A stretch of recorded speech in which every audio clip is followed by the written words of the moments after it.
네, 저는 이 시간 부르짖음을 들으시고라는 제목으로 하나님 말씀을 증거하려고 합니다. 바벨론에서 포로 생활하던 이스라엘 백성들이 특별한 하나님의 은혜로 본국으로 귀환하게 되었습니다. 예레미야의 주도로 성벽을 다 쌓고 그리고 추수가 끝나고 나서 그들은 7월 1일 날 일제히 수문학 광장에 모였습니다. 그들이 모인 이유는 하나님의 말씀을 듣고 싶어서였습니다.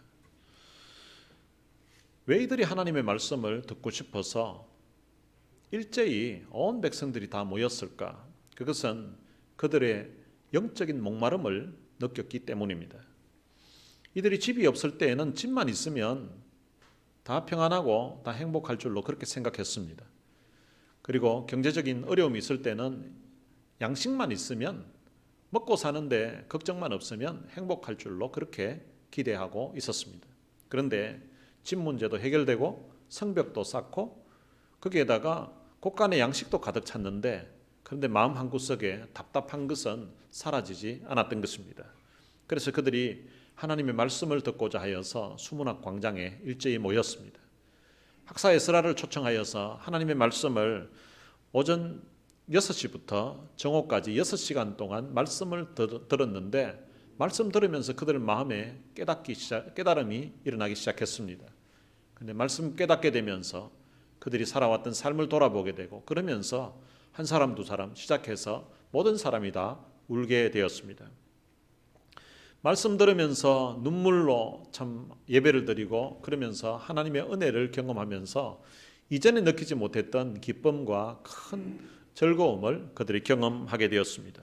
그 다음 날 족장들과 그리고 제사장들과 레위 사람들이 학사 에스라를 찾아와서 자기들에게 또 말씀을 가르쳐 달라고 했습니다. 그런데 그들이 말씀을 배울 때에 놀라운 사실을 하나 깨닫게 되었습니다. 모세 때에 그들에게 하나님이 말씀하시기를 초막절을 지켜야 된다는 사실을 지금까지 잘 모르고 있었던 것입니다. 그래서 그들이 초막절을 지키기 시작했습니다. 7일 동안 온 백성들이 모여서 초막을 치고 그곳에서 있으면서 하나님의 말씀을 듣고 배우면서 그렇게 일주일을 보냈습니다. 여호수아로부터 지금까지 이렇게 성대하게 초막절 절기를 지킨 적이 없었다고 합니다. 그들이 평생 살아오면서 이렇게 참 기쁘고 감격스러운 날이 없었다고 모두들 고백하는 그런 은혜로운 시간이었습니다. 그리고 난 다음에 그달 24일에 백성들이 다시 모였습니다. 다시 모였는데 모인 이유는 이제 금식하면서 그리고 굵은 베옷을 입고 티끌을 무릅쓰고 그들이 하나님 앞에 결단하고 회개하기 위해서였습니다. 그렇게 하나님 앞에 회개 기도를 하는데 3시간 동안 그들이 말씀을 듣고 3시간 동안 회개하기 시작했습니다. 근데 이제 회개 기도를 하는 가운데서 이제 레위 사람들 몇 사람이 단에 올라가서 그곳에서 하나님 앞에 부르짖으면서 자기들의 죄를 용서해 주시기를 기도하고 그리고 하나님 앞에 부르짖으면서 지난 시절 하나님이 자기 민족에게 베풀어 주셨던 그 은혜를 돌아보면서 하나님 앞에 회개하는 그런 기도를 합니다. 오늘 본문은 이스라엘 백성들이 지난 역사 속에 하나님이 베풀어 주셨던 특별히 애굽 땅에서 그들의 조상들이 고통 가운데 있을 때에 부르짖었던 그 기도를 하나님이 들어주셨던 그 사건을 기억하면서 하나님 앞에 하나님이 그들 민족을 얼마나 사랑하셨는지 그들에게 베풀어 주셨던 은혜가 얼마나 컸던지를 고백하는 그런 내용입니다. 9절에 보면 주께서 우리 조상들이 애굽에서 고난받는 것을 감찰하시며 라고 기록하고 있습니다. 주께서 우리 조상들이 애굽에서 고난받는 것을 감찰하셨다라고 합니다. 이 감찰하셨다는 말은 보셨다는 말이에요. 하나님이 보시고 그리고 아셨다는 말입니다. 이스라엘 백성들이 애굽에서 고난을 받았는데 그 고난받은 내용이 출애굽기 2장에 보면 아주 상세하게 기록되어 있습니다. 출애굽기 2장 23절에 보면 이스라엘 자손은 고된 노동으로 말미암아 탄식하며 부르짖으니 그 고된 노동으로 말미암아 탄식하며 부르짖는 소리가 하나님께 상달된지라라고 기록하고 있습니다. 이스라엘 백성들이 그 애굽 땅에서 고된 노동을 했다는 것입니다. 처음 이들이 요셉 시대 때에 이제 요셉의 초청으로 그의 아버지와 형제들 그리고 요셉의 그 조카들이 이스라엘의 가족들이 다 이민을 가게 되었습니다. 처음에 요셉 때에는 살만하고 괜찮았습니다. 그리고 요셉을 기억하는 그런 왕조가 있을 동안에는 이스라엘 백성들이 살기에 괜찮았습니다. 그런데 요셉을 알지 못하던 새로운 왕조가 들어서게 되면서 이스라엘 백성들의 숫자가 자꾸만 늘어나는 것을 보고 두려움을 느끼면서 그들을 학대하기 시작했습니다. 그래서 이스라엘 자손이 고된 노동으로 말미암아 탄식하며 부르짖었다고 합니다. 이 탄식하며 부르짖었다는 것은 인생의 막다른 길에 부딪혔을 때에 그때 외치는 절규에 가까운 외침 소리, 그것이 바로 탄식하며 부르짖는 소리입니다. 이런 탄식하며 부르짖는 이런 외침, 이런 소리를 성경에 보면 종종 발견할 수 있습니다. 사사기에 보면 이런 표현이 여러 번 나옵니다. 사사기 3장 9절에 이스라엘 자손이 여호와께 부르짖음에, 이들이 고통 가운데 부르짖었다는 것입니다. 6장 7절에도 보면 이스라엘 자손이 미디안으로 말미암아 여호와께 부르짖었으므로 이렇게 말합니다. 근데 이것이 사사기에만 있는 것이 아니라 사무엘서에도 보면 부르짖는 내용이 나옵니다. 사무엘상 7장에 보면 이스라엘 자손이 블레셋 때문에 너무 고통을 당하면서 선지자 사무엘을 찾아와서 백성들이 사무엘에게 이렇게 요청을 합니다. 당신은 우리를 위하여 우리 하나님 여호와께 쉬지 말고 부르짖어 우리를 블레셋 사람의 손에서 구원하시게 하소서, 이렇게 요청을 했습니다. 백성들이 사무엘 선지자에게 우리를 대신해서 하나님께 좀 부르짖어 달라는 것입니다. 그래서 더 이상 저 블레셋 사람들 때문에 우리가 고통을 받지 않게 해달라고 그렇게 요청을 했습니다. 이때 사무엘 선지자가 하나님 앞에 번제를 드리면서 이스라엘을 위하여 여호와께 부르짖었다고 그렇게 성경은 기록하고 있습니다. 고된 노동으로 말미암아 부르짖는 소리가 하나님께 상달이 되었다고 말씀하고 있습니다. 이 상달이 되었다는 것은 마치 향이나 연기가 이렇게 위로 올라가서 하늘에 닿는 것처럼 이스라엘 백성들의 그 부르짖는 그 부르짖음이, 부르짖으면서 기도하는 그 기도가 마치 향처럼 올라가서 하나님 앞에 닿았다는 것입니다. 요한계시록 5장 8절에 보면 24장로들이 어린 양 대신 예수님 앞에 엎드렸습니다. 그런데 엎드렸는데 그들이 향이 가득한 향이 가득한 금 대접을 가졌다고 합니다. 그런데 그 향이 무엇인가 하면 성도의 기도들이라고 그렇게 말합니다.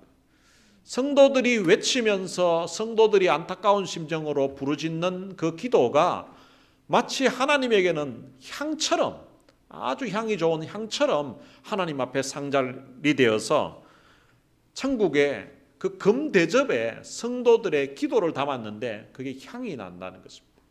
그게 바로 향이 나는 성도들의 기도라는 것입니다.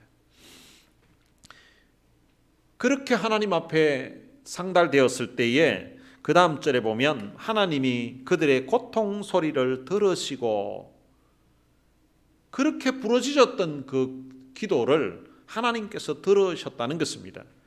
오늘 본문에서도 보면 하나님께서 그들의 부르짖음을 들으시고 라고 그렇게 기록하고 있습니다.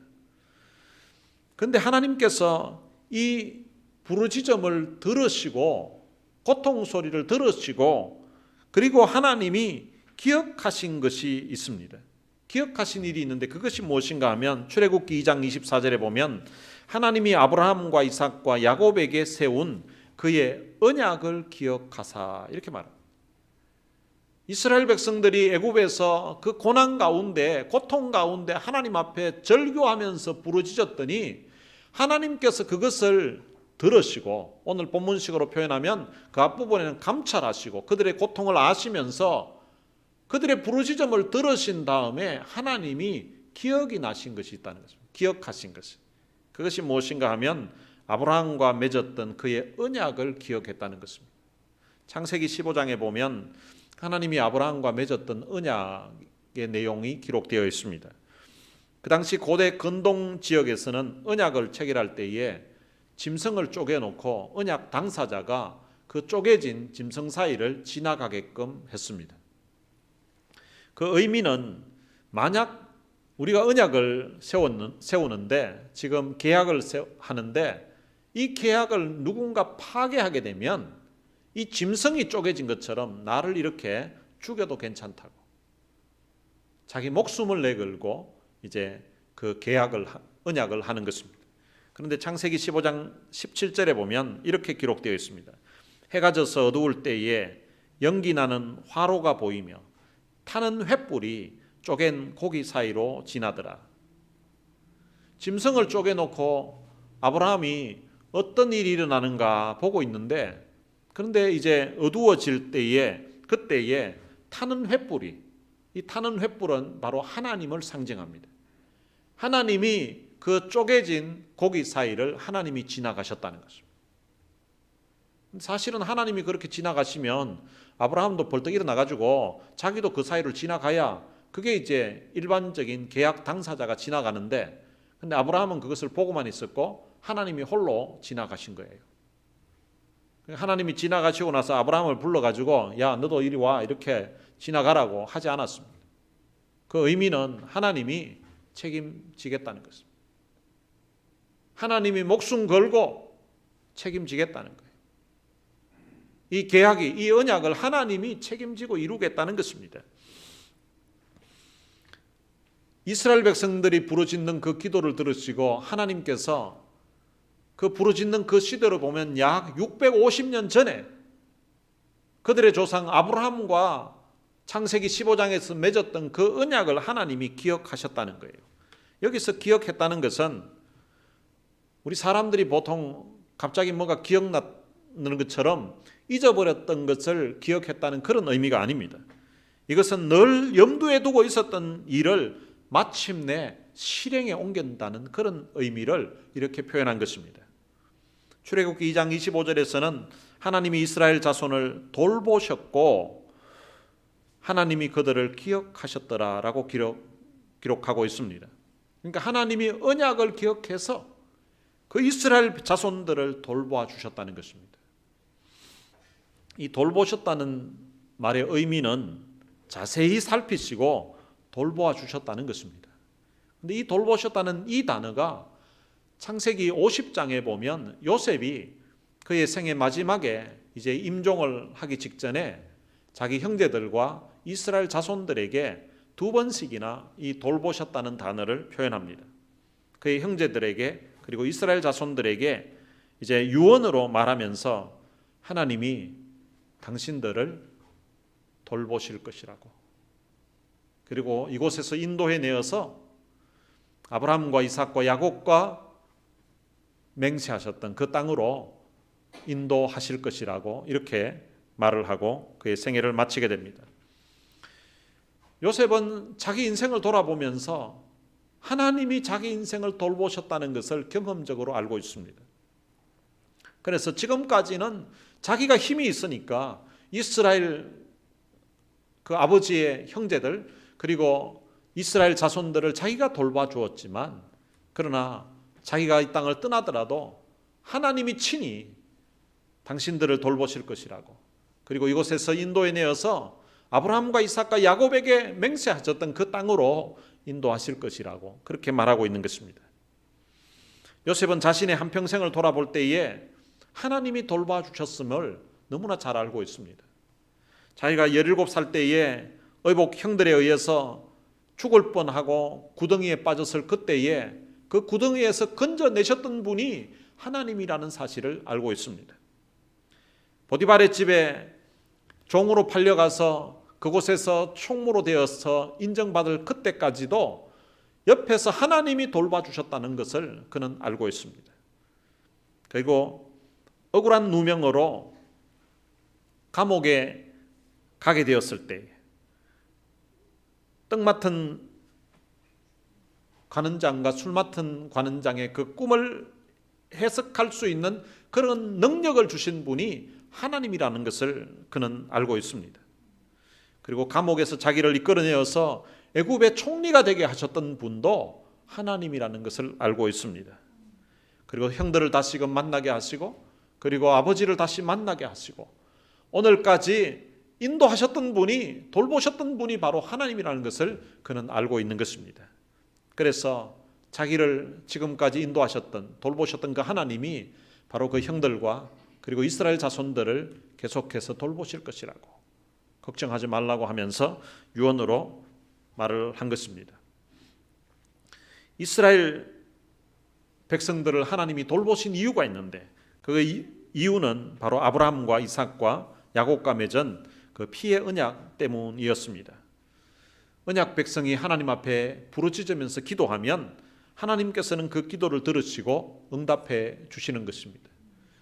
사람들 중에도 신실한 사람은 자기가 한 그 약속을, 자기가 한 계약을 지킵니다. 성경에 보면 자기 맺었던 그 언약을 기억하고 끝까지 지켰던 사람 중에 다윗이라는 사람이 있습니다. 다윗은 요나단과 언약을 맺었습니다.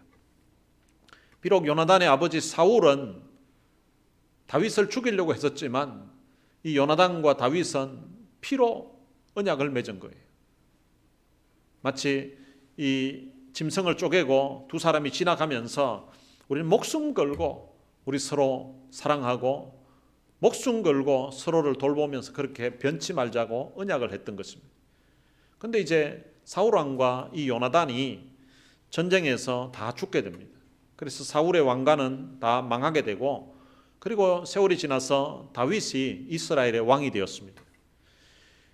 왕이 되어서 어느 정도 나라가 안정을 찾았을 때에 이 다윗은 자기가 요나단과 맺었던 그 언약을 생각했습니다. 그래서 요나단의 혹시 자손 중에 누가 살아있는 사람이 있는지 찾아보라고 했습니다. 그때 요나단의 아들 중에 머비보셋이라는 아들이 있었는데, 그 머비보셋이 시골 한적한 곳에 숨어 지내는 그 사실을 알게 되었습니다. 그래서 그 머비보셋을 궁궐로 불러들입니다.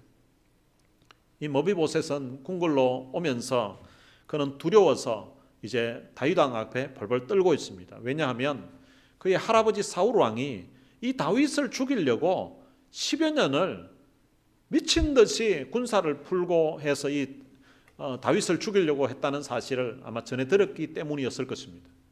그런데 뜻밖의 다윗 왕을 만나니까 다윗 왕이 사울 왕이 가졌던 그 밭을, 그러니까 그 당시에는 땅이 재산인데요, 이 땅을 머비보셋에게 다 주었습니다.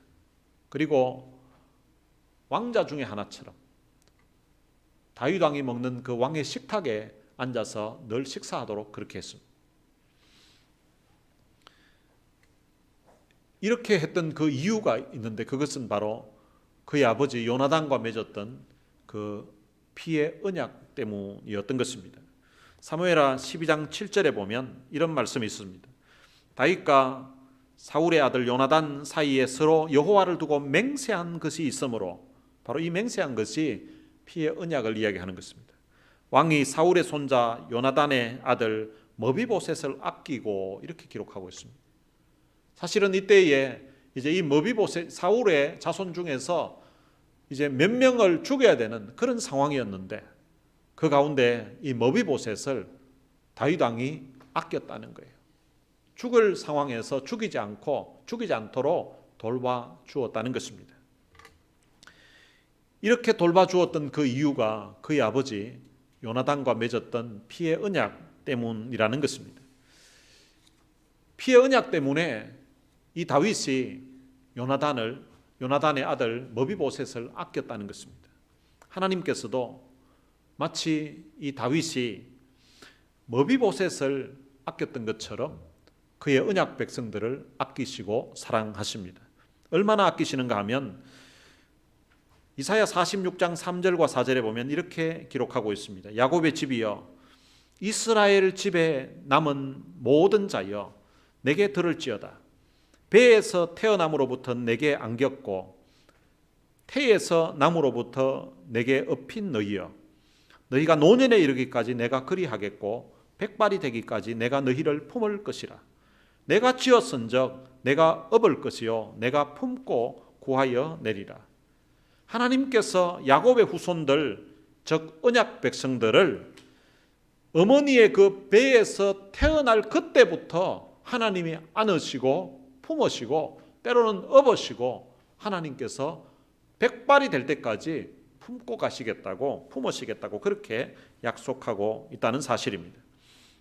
오늘 본문에서도 하나님께서 이스라엘 백성들이 그 고통 가운데 부르짖음을 들으시고 하나님이 응답하시는데 이적과 기사를 보여주셨다는 것을 이스라엘 백성들이 이 고백을 하고 있는 것입니다. 10절에 보면 이적과 기사를 베푸사 바로와 그의 모든 신하와 그의 나라 온 백성을 치셨사오며 이렇게 기록하고 있습니다. 하나님이 이스라엘 백성들의 그 부르짖음을 들으시고 이적과 기사를 베풀어 주셨다는 것입니다. 바로 애굽 땅에 10가지 재앙을 내리신 것을 말씀하고 있는 것입니다. 그리고 11절에 보면 또 주께서 우리 조상들 앞에서 바다를 갈라지게 하사 그들이 바다 가운데를 육지같이 통과하게 하시고 쫓아오는 자들을 돌을 큰 물에 던진 같이 깊은 물에 던지시고 라고 기록하고 있습니다. 하나님이 홍해 앞에 있었던, 홍해 앞에서 부르짖는 그 부르짖음을 들으시고 홍해를 갈라지게 하시고 바다를 마른 땅같이 되게 하셔서 육지처럼 그렇게 건너가게 하시고 그리고 추격해오던 쫓아오던 애굽 군대를 다시금 물이 원상태로 회복되게 하셔서 다 멸하셨던 그 사건을 말씀하고 있는 것입니다. 그리고 광야에서 낮에는 구름 기둥으로 인도하시고 밤에는 불 기둥으로 그들이 행할 길을 그들에게 비추셨다라고 그렇게 말씀하고 있습니다. 광야는 낮이 되면 햇볕이 아주 강합니다. 그래서 그 따가운 햇볕을 그리고 더운 그 날씨를 시원하게 지낼 수 있도록 이스라엘 백성들이 있는 곳에 구름 기둥으로 하나님이 덮으셨다는 것입니다. 그리고 사막 기후의 그 광야에 밤이 되면 온도가 굉장히 내려갑니다. 추울 것 같으니까 하나님이 밤에는 불기둥이 되게 하셔서 이스라엘 백성들이 히트가 없어도 따뜻하게 지낼 수 있도록 하나님이 그렇게 돌보아 주셨다는 것입니다. 하나님이 이스라엘 백성들의 부르짖는 기도를 들으시고 돌보아 주셨던 그 이유가 무엇인가 하면 바로 아브라함과 맺었던 그 피의 언약 때문이라는 것입니다. 아브라함과 피의 언약을 맺으셨던 그 하나님께서 갈보리 십자가에서 그의 아들 예수의 피로 우리와 언약을 맺어 주셨습니다. 하나님이 세상을 이처럼 사랑하사 독생자를 주셨으니 이는 그를 믿는 자마다 멸망하지 않고 영생을 얻게 하려 하심이니라. 영접하는 자 곧 그의 이름을 믿는 자들에게는 하나님의 자녀가 되는 권세를 주셨다라고 말씀하고 있습니다. 갈보리 십자가에서 맺었던 그 피의 언약을 통하여서 우리의 죄를 사함받게 되고 그 예수를 믿음으로 말미암아 우리를 하나님의 아들이라는, 하나님의 딸이라는 기가 막힌 신분으로 저희들을 바꾸어 주셨다는 것입니다. 하나님이 우리의 아버지가 되시기 때문에 우리가 고통 가운데서 부르짖으면 하나님께서는 우리의 기도를 들으시고 그리고 또한 응답해 주신다고 성경은 약속하고 있는 것입니다. 제 인생에도 제가 겪고 있는 그 고난으로 통하여서 그 고통으로 인하여서 하나님 앞에 정말 간절하게 처절하게 부르짖었던 적이 있습니다. 제가 20대 초반에 허리를 다친 적이 있었습니다. 요추 4번과 5번 사이에 문제가 생겨서 30분 이상 이게 서 있기가 힘든 그런 상황을 한 18개월 동안을 보냈습니다. 그때 제가 신학대학을 다니고 있을 때인데 그때 하나님 앞에 참 기도하러 금요일 밤만 되면 대구 근교에 주암산 기도원이라고 있는데요. 그 주암산 기도원에 가서 산에 올라가서 때로는 바위 위에서 때로는 잔디 위에서 하나님 앞에 밤새도록 온 산의 메아리가 울려 퍼지도록 목이 쉬도록 하나님 앞에 부르짖으면서 하나님이 은혜를 베풀어 주시기를, 하나님이 내게 치유의 은혜를, 그리고 하나님이 내게 능력을 주시기를 그렇게 부르짖으면서 기도했었습니다. 근데 나중에는 이게 산으로 올라가려고 하니까 이게 걸어 올라가는데 이게 허리가 너무 아픈 거예요. 그래서 더 이상 걸어 올라갈 그런 상황이 못 되어서 그때부터는 제가 섬기고 있었던 교회에, 그 당시 금요 기도회가 따로 없었는데 저 혼자 이제 교회 가서 밤새도록 철야하면서 하나님 앞에 부르짖으면서 기도했습니다. 근데 한 18개월 동안 그렇게 부르짖었는데요, 나중에는 너무 힘이 들어가지고 살고 싶은 생각마저 없어지는 그런 상황이 됐습니다. 그래서 하나님 앞에 하루는 결단하고, 하나님 오늘 그냥 하나님 차라리 그냥 날 좀 데려가시라고. 그렇게 밤새도록 철야하면서 하나님 날 좀 데려가시라고 그렇게 이제 기도를 했는데, 새벽이 다가오는데 하나님이 날 데려가시지 않는 거예요. 그래서 다시 기도 제목을 바꾸어가지고, 하나님 밤새도록 날 좀 데려가 달라고, 심장 먹게 좀 해달라고 그렇게 기도했는데도 하나님이 안 데려가시는 거 보니까 하나님이 데려가실 의사가 없으신 것 같은데, 그러면 한번 고쳐주시면 안 되겠습니까? 하나님 한번 고쳐주시면 정말 주를 위해서 살겠습니다. 주를 위해서 살 테니까 하나님 한번 고쳐달라고 눈물로 하나님 앞에 부르짖으면서 기도 다시 했습니다. 근데 그날 이후 지금 약 33년 정도가 되어 가는데요, 그런데 이상이 없이 건강하게 지내고 있습니다. 그리고 지금부터 한 19년 전에 저희 큰아들 폴이 9살 때 저희 큰아들이 의식이 없었을 때가 있었습니다. 병원 응급실에 갔는데 의사 선생님도 여러 명 막 달라붙어 가지고 이렇게 보고 검사하고 이렇게 하더니 나중에는 어떻게 자기들이 손 쓸 수가 없다고 하더니 이제 한 3분 뒤에 이제 죽을 거라고 마지막으로 해주고 싶은 말을 하라는 거예요. 지금 말은 못하고 의식은 없지만 들을 수는 있을 거라고. 응급실에서 저 혼자 있고요, 저희 집사람은 바깥에 이제 대기실에서 아이들하고 같이 있는 상황이에요. 그래도 마지막으로 저도 이야기하고 저희 집사람도 이야기해야 되겠다 싶어서 아들에게 마지막으로 복음을 전했습니다. 보라, 예수님이 널 위해서 십자가에서 죽으셨어. 이 예수님 믿으면 지금 아빠랑 헤어져도 넌 천국에서 다시 깨어날 거야. 그리고 이제 아들을 위해서 기도해주고, 그리고 저희 집 사람에게 가서 이제 폴이 이제 얼마 안 남았다고 마지막으로 해주고 싶은 말 하라고. 그런데 저희 집 사람은 정신을 못 차리는 거예요. 이제 저희 집 사람을 병원 응급실에 들여보내고, 이제 저는 그 응급실 맞은편에 있는 화장실에 들어가서 하나님 앞에 울면서 부르짖으면서 기도했습니다. 하나님, 내 아들 좀 살려주십시오. 하나님, 내 아들 좀 살려주십시오. 하나님, 내 아들 좀 살려주십시오. 아니 9살짜리 애가 뭔 죄가 많아서 뭔 잘못을 했길래 하나님 지금 데려가시려고 하냐고. 하나님, 우리 아들 좀 살려달라고, 내 아들 좀 살려달라고 간절히 기도했습니다. 하나님, 혹시 제가 잘못 살아서 이 아들 데려가려고 하냐고. 그러면 하나님 차라리 저희 아들을 데려가지 마시고 절 데려가시라고. 내가 잘못 살았으면 하나님 날 데려가셔야 되지 왜 내 아들을 데려가시려고 하냐고 하면서 막 기도하다 보니까 이거 날 데려가도 이거 심각한 거예요.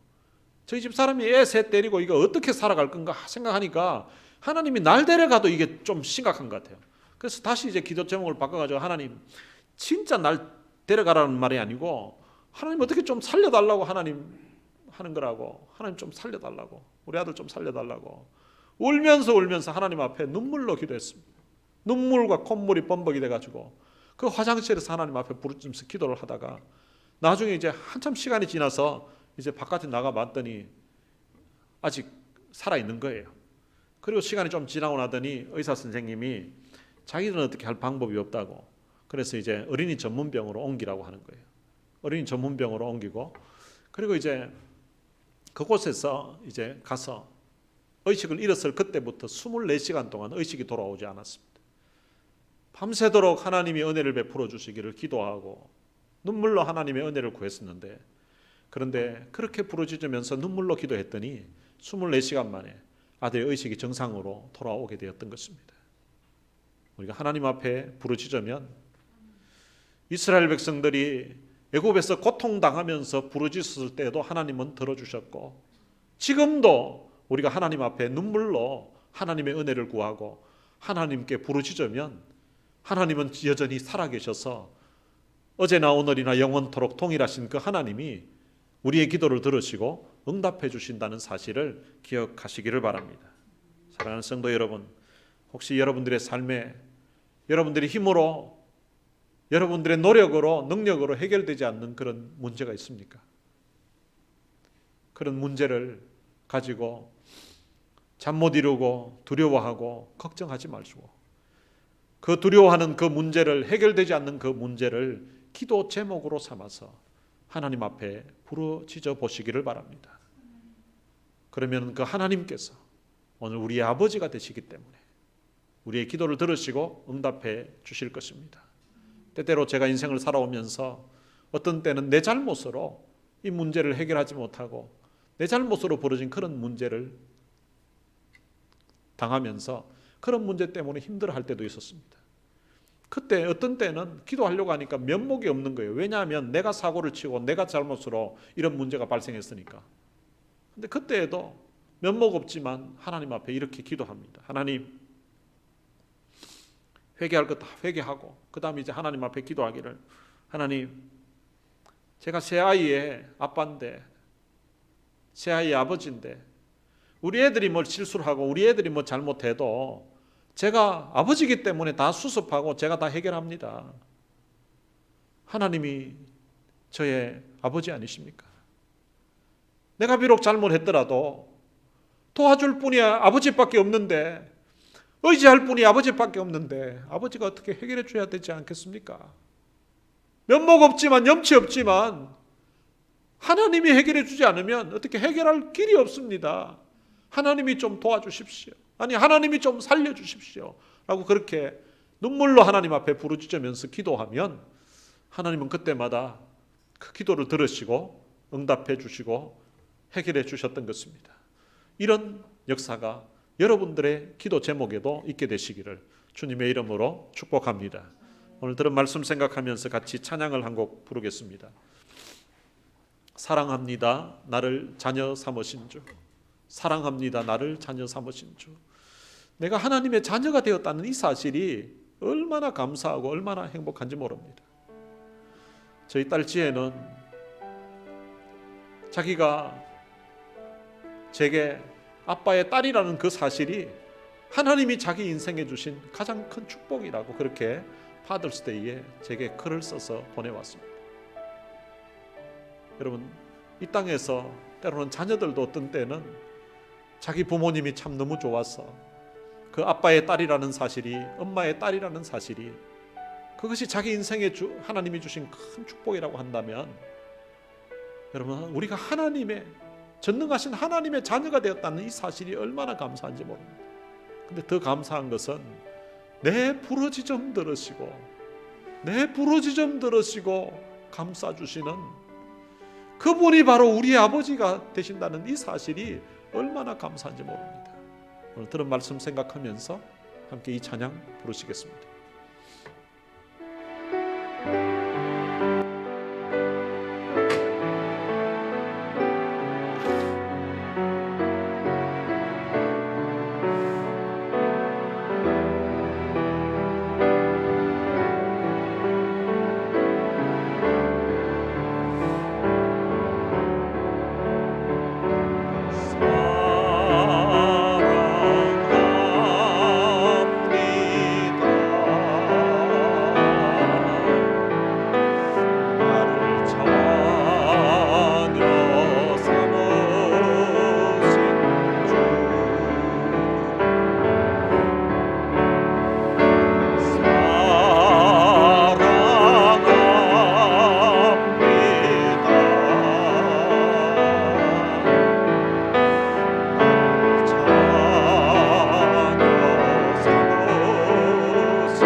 부르짖어 들으시고 감사 주시는 영원히 주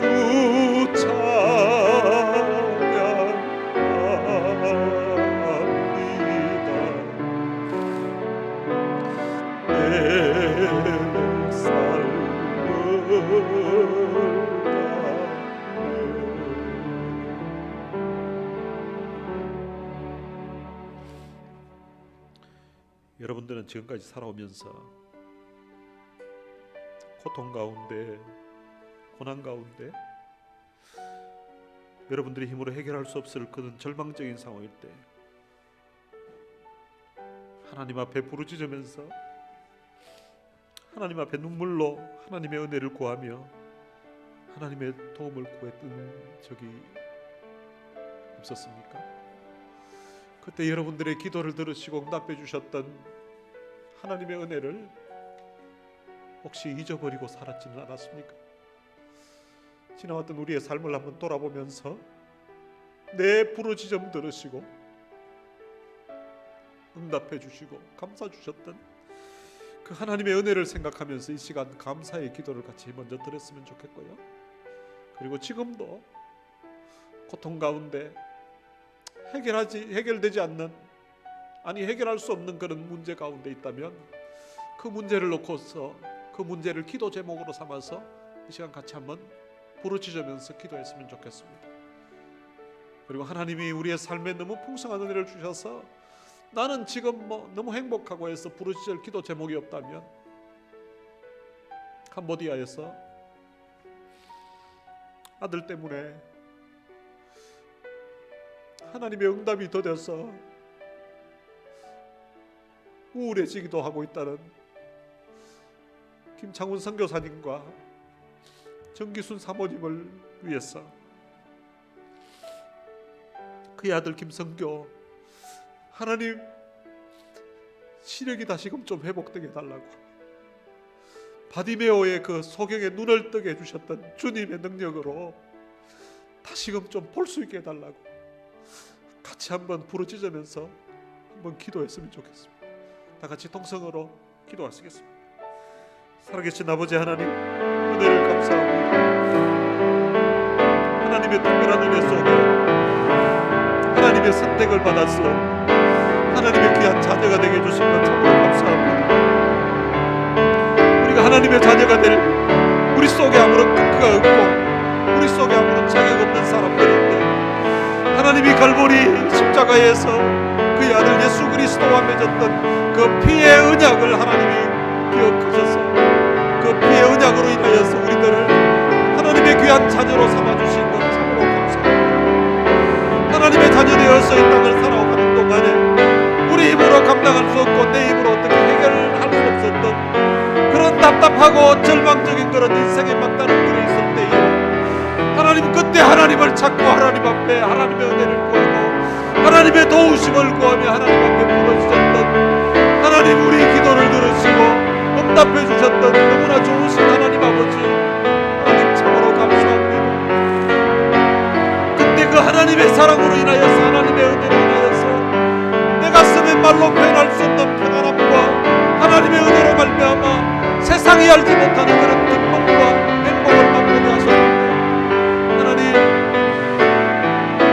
세월이 흐름과 같이 주님 오랜 세월 살다 보니까 그 은혜에 대한 감사도 잊어버리고 그 은혜에 대한 감격도 잊어버리고 하나님, 허물진 내 모습을 이 시간 돌아봅니다.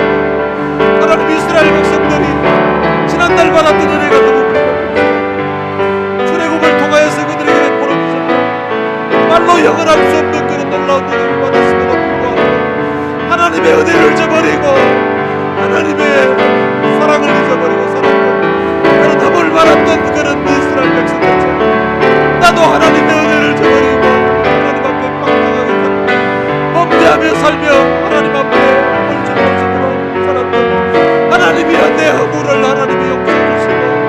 하나님이 긍휼을 베풀어 주시기를 원합니다. 이 시간 하나님의 말씀을 들으면서 내 부르짖음 들으시고 응답해 주셨던 그 하나님의 그 놀라우신 사랑, 하나님의 놀라우신 은혜를 이 시간 다시 주님 기억하게 하시고, 하나님의 그 놀라우신 사랑 앞에, 하나님의 놀라우신 은혜 앞에 다시금 눈물로 다시금 주님 그 사랑을 주님 고백하고, 하나님의 은혜에 대한 그 감사와 감격하는 마음을 가지고 다시금 주님 앞에 나아갑니다.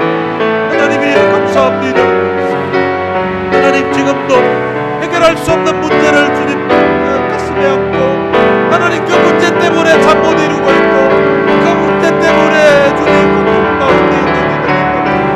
하나님이 이 시간 하나님 그들도 함께 부르짖으며 기도할 수 있는 마음을 주시고, 하나님 앞에 부르짖을 수 있도록 하나님 역사해 주시기를 원합니다. 자비하신 아버지 하나님, 그들의 부르짖는 그 기도가 하나님 앞에 상달되게 하시고, 그 부르짖는 기도가 하나님 앞에 대전에 주님 사역하게 하여 하나님이 들으시고 응답해주시는 놀라운 역사가 일어나게 하여 주옵소서. 하나님, 이 시간 캄보디아에 하나님이 은혜를 주시기를 원합니다. 52년 동안 하나님 주신 그 사명, 하나님 불러주신 그 사명을 부여잡고서 캄보디아의 영혼들을 가슴에 품고 지금까지 주를 위해서 세상에 주님 좋은 것들 누릴 수 있는 최고의 환경들 다 버리고, 하나님 그곳에 열악한 환경 가운데 그곳에 있는 주님 백성들 보면서 눈물로 주를 위해 사역해왔던 김창훈 선교사님과 정규순 사모님을 하나님이 기억해 주시기를 원합니다. 하나님, 그들에게 하나님이 은혜를 22년 동안 주를 위해서 지나 캄보디아의 힘을 위해서 충성하며 살았던 그들을 주님 기억해 주시기를, 하나님이 하나님의 그들의 기도를 들으시고 하나님이 응답해 주옵소서. 하나님, 주를 위해 살았던 아버지 어머니가 땀 흘리며 눈물로 사역했던 그곳에 때를 위해 충성하고 때를 위해 헌신할 것을 결단하고 하나님 캄보디아로 갈 김성교를 주님 축복해 주시기를 원합니다. 젊은이에게 하나님이 은혜를 주시기를 원합니다. 지금까지는 부모님의 기도를 신앙생활, 하나님 이번 일로 통하여서 하나님 이제는 주님 영적으로 맞지 않는 생각, 하나님 앞에 주님 이 문제를 놓고서 눈물로 기도하게 하시고, 하나님 눈물로 부르짖으면서 기도할 때에 하나님 우리의 기도를, 우리의 부르짖음을 들으시는 하나님의 역사를 한번 경험해 볼 수 있도록 하나님이 도와주옵소서. 소경받으며 오고 주님을 바라보면서 주님 향해서 다윗에서 선대수여 나를 불쌍히 여기소서. 하나님이여 눈물로 하나님 앞에 기도하게 하시고, 내 소원이 무엇이냐고, 내가 무엇을 원하냐고 주님 물으셨던 그 주님, 그에게도 주님 있어주게 주시고, 주여 보기를 원하나이다. 주님 내 소원대로 된다고 하시고 주님의 음성이 들려줄 수 있도록 역사해 주옵소서. 전능하신 아버지 하나님, 이 시간 주의 치유의 은혜를 베풀어 주옵소서. 주님의 능력의 손길을 베풀어 주시옵소서. 내 부르짖음 들으시고 응답해 주시고, 감사 주시는 주님의 놀라우신 은혜, 주님의 놀라우신 능력이 캄보디아 선교지에서 일어나게 주셔서 하나님이여 우리 이렇게 그곳에서 일로 통하여서 선교의 문이 더욱더 활짝 열리게 되는 그런 놀라운 기적의 역사가 나타나게 하여 주시옵소서.